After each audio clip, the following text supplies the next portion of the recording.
Gue mau nunjukin betapa sabarnya Rasulullah. Nabi Muhammad tuh, lo harus tahu ini. Ini kejadiannya ketika perang Uhud. Langsung aja. Jadi intinya para sahabat tuh udah ngelindungin Rasul, tapi tetap aja ada yang berhasil nerobos nih, kaum musyrik tetap berhasil menerobos pertahanan kaum muslim. Sehingga Rasulullah SAW wajahnya tuh, bibir bawah beliau tuh sobek gitu. Jadi itulah, jadi berdarah gitu.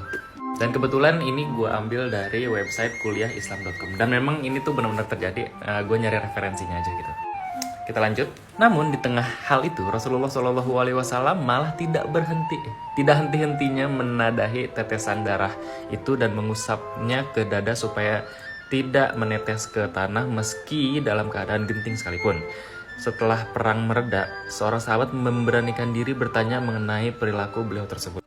Pada intinya pas lagi perang tuh Rasul tuh berdarah nih mukanya, tapi tetap kayak jangan sampai jatuh ke tanah. Intinya dia tuh sibuk dengan ini darah nih, kalau bisa jangan sampai jatuh ke tanah gitu. Mungkin pertanyaannya, ya Rasulullah, kenapa sih pas lagi perang tuh kan berdarah tuh muka, kenapa ditadangin mulu, biarin aja jatuh ke tanah gitu kan mungkin ya. Nah, dengan lemah lembut, coba bayangin, dengan lemah lembut Rasulullah SAW menjawab, aku mendengar apa yang tidak kalian dengar tentang malaikat penjaga gunung.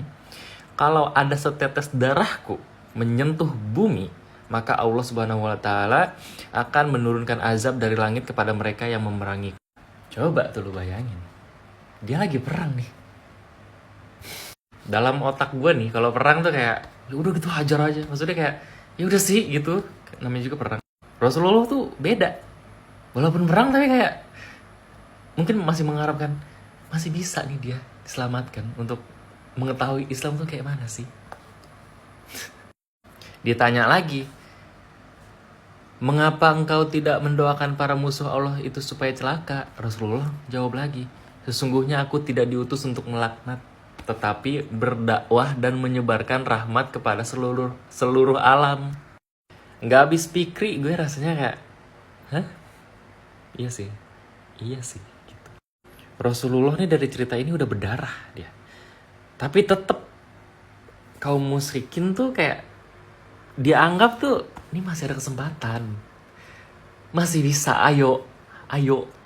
Ini banyak banget nih kalau dianalogiin ke kehidupan sehari-hari. Misalkan lu kerja, terus ada yang julid nih, karyawan yang lain gitu, teman-teman kerja lu, terus lu kayak capek banget gue. Ingat kisah ini, Rasulullah aja tuh kayak. Dan sebetulnya ada lagi sih cerita yang Rasulullah nih ngasih makan dengan tangannya sendiri di satu kota gitu, di pojokan. Pokoknya ini orang buta tapi tua gitu, dikasih makan lah. Setiap Rasulullah ngasih makan, dia tuh selalu mencaci maki Rasulullah. Tapi itu, tahu kan yang itu. Tapi apa yang dilakukan Rasulullah? Sabar. Malah ngasih makan orang yang nyaci maki dia. Lu baru nggak enakin dikit, baru diomongin dikit, baru dicaci maki dikit, udah menyerah, udah merasa capek. Jadi nanti gue bakal ceritain mungkin sedikit tentang yang caci maki Rasulullah itu ya. Thank you.